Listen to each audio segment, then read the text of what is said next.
What's going on, everybody? RJ Ochoa here from SB Nation's bloggingtheboys.com. Hope all is well wherever you are. We hope you're happy, safe, healthy, and that you've been enjoying whatever you've been watching lately. There's a lot of options, right? Season 4 of Stranger Things came out. The new Obi-Wan Kenobi show is out. Top Gun Maverick is out. There's a lot of stuff to watch, but we thank you for spending some of your watching time here with us on the Blog of the Boys YouTube channel. Please do subscribe. So today we're talking about something very important, and actually, something that has inspired a little bit of a debate. I wrote about this at bloggingtheboys.com, so of course we're talking about it here. Simple question. Who were the top 3 players on the Dallas Cowboys? Right? Simple question, somewhat of a difficult answer. The inspiration for this discussion actually comes from Pro Football Focus, who wrote about the top 3 players on each and every single NFL team, and they, of course, picked who they believe are the top 3 players on the Dallas Cowboys: Zach Martin, Micah Parsons, Tyron Smith. Now, on the surface, this list makes a lot of sense. Zach Martin is one of the very best guards in the NFL. Tyron Smith, when healthy, is one of the best left tackles in the NFL. And Micah Parsons is Micah Parsons. Micah finished second in Defensive Player of the Year voting last year, won Defensive Rookie of the Year. By all accounts and measures, is going to be one of the best defensive players in the NFL for the foreseeable future. So, of course, he is included. But are these the top 3 players on the Dallas Cowboys? Some of that depends on how you define top 3. Are these the 3 best players on the Cowboys? Are they the 3 most important players on the Cowboys? When you start factoring importance, then positional importance becomes a thing, right? The quarterback is the most important player on the team. So even if you're talking about most important players and you look at, say, the Philadelphia Eagles, for example, Jalen Hurts is going to be in the mix because he plays the most important position in the game. So I think for the purposes of this discussion, we're talking about who is the best, who is the most talented, who is the best relative to their respective position across the NFL. And so when you look at it through that lens, it certainly makes sense to consider Zach Martin, Micah Parsons, and Tyron Smith. But should Dak be included? Because the Cowboys have one of the, 10, 11 best quarterbacks in the NFL, depending on how good of a mood you're in, right? I think this time last year, we thought a little bit more highly of Dak, and obviously the first half of the season really justified that, and he was coming back from injury. Obviously, the second half of the season was not great, and the playoff performance, and on and on and on, but at the end of the day, the Cowboys still have one of the most talented young quarterbacks in the NFL. I think there's a clear gap between the Aaron Rodgerses and Patrick Mahomeses and Josh Allens of the world, and you can put Tom Brady, and obviously his legacy is what it is. There's a gap, right? Dak is not in that group, but I think after that gap, Dak is there, right? I think Dak is there with the likes of, and I know people will roll their eyes at this, but Matthew Stafford, Joe Burrow, Justin Herbert's obviously very talented. You could have this argument in a bunch of different ways, but I think that Dak is in that second group, second class of quarterbacks, and if he is, I think he's certainly in consideration to be one of the 3 best players on the Cowboys. Now, to be fair to PFF, they picked their 3, but they did mention that they also considered Prescott as well as DeMarcus Lawrence, and I think that that's maybe the 5 that you're ultimately picking from when you're discussing who are the 3 best players on the Cowboys roster. So it's frustrating that Dak Prescott is not an easy answer as far as our top 3 is concerned. He's definitely in consideration, but there's an argument to leaving him out of the top 3. Now, to be fair, the Rams' top 3 that PFF put out did not include their quarterback, but it did include Aaron Donald, Jalen Ramsey, and Cooper Kupp. Those are 3 very talented players. And so the Cowboys' top 3, again, to put PFF's group up here, Zach Martin, Micah Parsons, Tyron Smith, it's certainly no shame to be 4th in line behind this triumvirate, but you would love to see Dak Prescott there. But I did mention that PFF considered DeMarcus Lawrence. Should he be involved here? Because he's one of the best run defenders in the NFL. I know he doesn't get the sacks that everybody would love to see, but still, DeMarcus Lawrence is one of the most elite edge rushers in the game.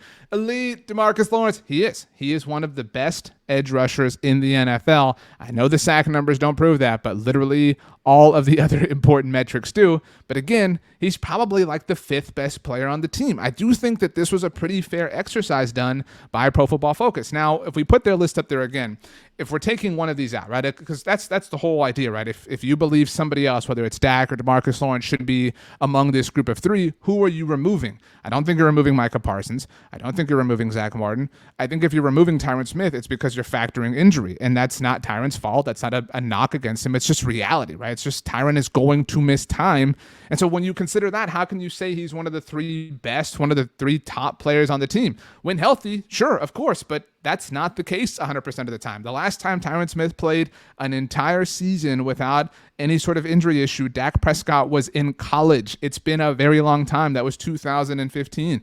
And so I don't think it's unfair to remove Tyron Smith in the name of Dak Prescott. I don't think I would remove Tyron in the name of DeMarcus Lawrence. But if you told me the top three was Zach Martin, Micah Parsons, Dak Prescott, I think that might be more representative of the group as a whole, with the obvious understanding that Tyron is there when he's healthy. That's just, not an often thing. But if we cast a wider net, if we think about, okay, we've decided the top five. I know this exercise was top three, but the top five in some way, shape, or form, some order, some group of three are Zach Martin, Micah Parsons, Tyron Smith, Dak Prescott, DeMarcus Lawrence.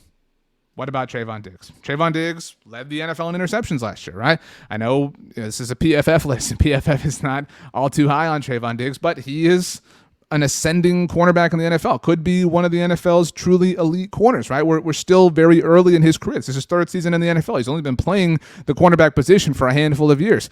Trevon Diggs has an argument, but I don't think he's there yet. I think that, we need to see more, and that's not doubting Trevon. That's not believing in Trevon, but that's just understanding that that position is so difficult. I mean, I mentioned Jalen Ramsey was a part of the Rams group, but it is so difficult to have staying power as one of the NFL's true top, best, most elite, most awesome, whatever you want to say, cornerbacks. Trevon has that potential. We just need to see it a little bit more. We saw a huge jump from year one to year two, and I think we'll see a regression from a volume standpoint. We probably won't see the same number of interceptions, but I do think that we'll see some growth and some jumps in some different ways, which is why Trevon could be on this list if we did it, say, a year from now. But if we have to consider somebody else, right, that we've come to 6 players who we can make some kind of argument for, right? Again, Zach Martin, Micah Parsons, Tyron Smith, Dak Prescott, DeMarcus Lawrence, Trevon Diggs. If we're talking about the top three best players on the Cowboys, can you think of anybody else who you would even throw out if we're sitting around the campfire here, right? We're roasting marshmallows, we're talking, we're figuring this out. Who else deserves consideration? Who else has merit in this conversation?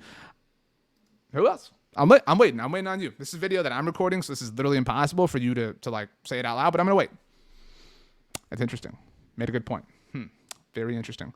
The answer, I think, is CeeDee Lamb.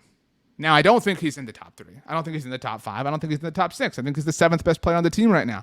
But I think that he has the largest likelihood, the highest probability of entering this conversation, of entering this realm this time a year from now. In June, of 2023, I almost said 2022, if we're having this conversation, who are the top 3 players on the Dallas Cowboys, I would love to be able to sit here and to say beyond a shadow of a doubt that they are Dak Prescott, Micah Parsons, and CeeDee Lamb. That is my hope and dream for this Cowboys team, but we have to see it from CeeDee Lamb. We haven't seen it. We have not seen him become that true top alpha wide receiver that we thought he would be 2 years ago when the Dallas Cowboys took him with the 17th overall pick. That is in no way to say or imply or infer that he cannot become that player, and the opportunity is finally there, right? CeeDee has been maybe not buried on the depth chart, but he's had some, understandable, it's weird to call them obstacles, but there have been other players. Amari Cooper was on this team, right? Michael Gallup is obviously still a part of this team, but this offense belongs to CeeDee Lamb now, right? This opportunity belongs to CeeDee Lamb in a way and in a capacity that it simply has not before.